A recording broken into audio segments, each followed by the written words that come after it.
5 ways that under-16s can drive. What's up, everyone? In most cases, the love affair with cars starts in childhood years. We've all been car-obsessed kids, constantly playing with toy cars, piling up magazines, and testing our knowledge recognizing various models in parking lots.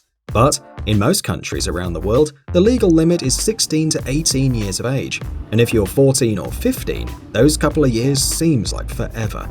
Luckily, there are a few ways you can avoid the limitations and get yourself behind the wheel. Number 1. Go-karts.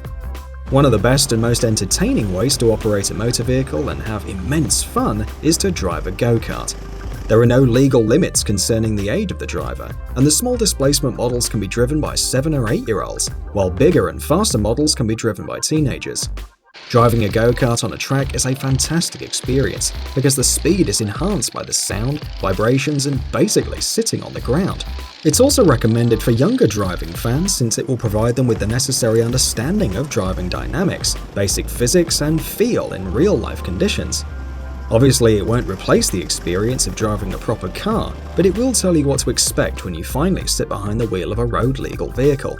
On the other hand, all Formula 1 champions started as go-kart racers when they were kids, so if you are competitive and talented, who knows, you might become a professional driver and future world champion. Number 2. Private land. Everyone knows that if you own a piece of land and you build a road on it, it's exempt from public traffic laws. This means that it is your road, and you can do whatever you want on it, and the police have no legal basis to intervene. Even if you're a kid, you can drive as much as you want, but only on that road, which is built on private land and closed for traffic.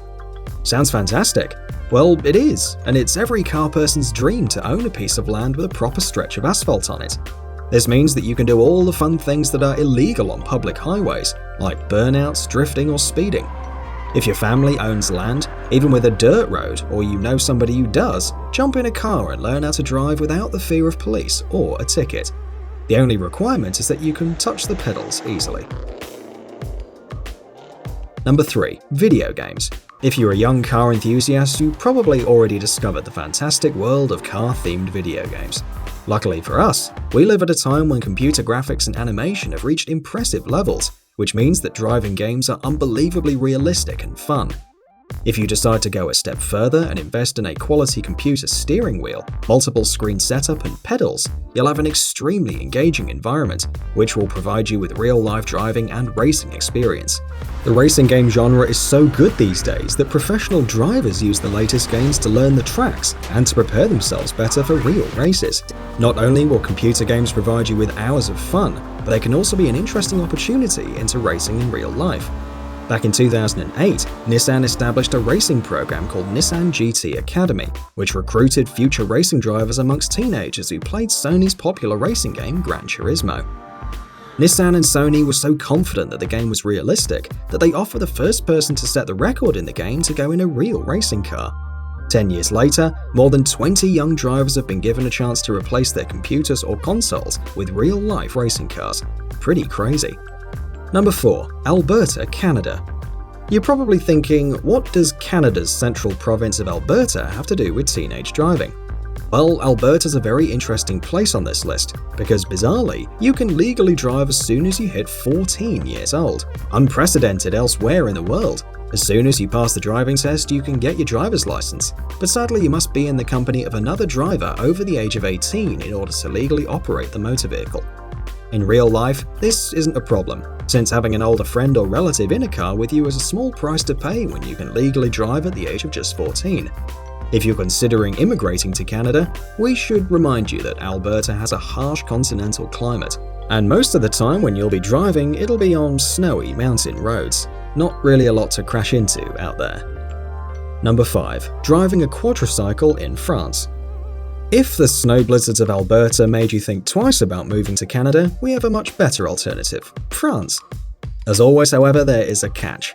In France, you can drive at the age of 14, but only small diminutive vehicles called quadricycles, or VSP in French, standing for Voitures sans permis, or vehicles without permits.